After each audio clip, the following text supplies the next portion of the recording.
Një grup intelektualësh nga fshati Garan, të cilët jetojnë dhe veprojnë në Zvicër, organizuan një simpozium të veçantë me rastin e kësaj dite historike.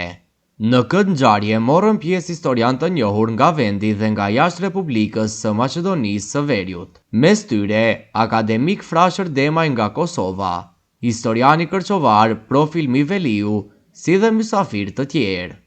Faik Elezi, një ndër organizatorët, për televizionin Uskana deklaroi se përveç ceremonisë së vendosjes së bustit, synimi ishte që të zhvillohej edhe një diskutim shkencor mbi rolin e Kërçovës në epokën e Arbërit. Në këtë rajon janë organizuar një pjesë e madhe e betejave të epokës së Arbërit. Kërçova dhe Dibra mbajnë një histori të veçantë dhe të pasur, që duhet kujtuar dhe studiuar me seriozitet, shton Elezi. Sot ishte inaugurimi i monumentit Skënderbeut në fshatin Garan.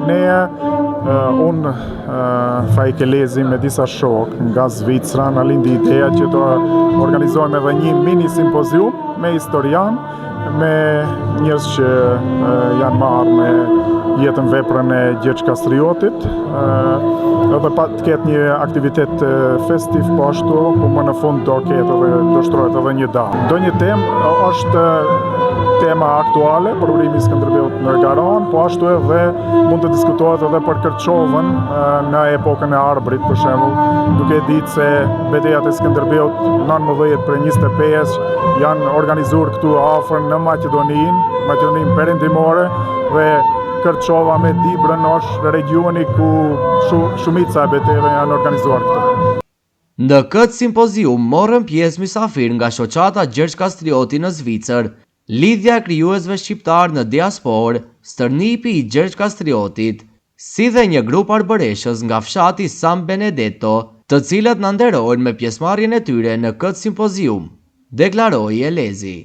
Tu kemi pjesëmarrës nga shoqata Gjergj Kastrioti në Zvicër, kryetari i shoqatës Agim Pepa është me shumë anëtarë, po ashtu është edhe lidhja e krijuesve shqiptar në diasporë, kryetari i saj Musa Jupolli, kemi Albano Luke, Ornella Radovicka, ka edhe shumë personalitete tjera nga Kosova. Musafir edhe arbëresht italis? Po, është edhe stërnipi i Gjergj Kastriotit, Loris Kastriotin, po ashtu kemi edhe një grup arbëreshësh nga fshati San Benedetto Ullano, Shën Benedhiti, Shqip që quhet, edhe ato marrin pjesë në nderojnë këtu. Përveç mini simpoziumit do ketë edhe muzikë arbëreshe, kërçovare, kështu me radhë.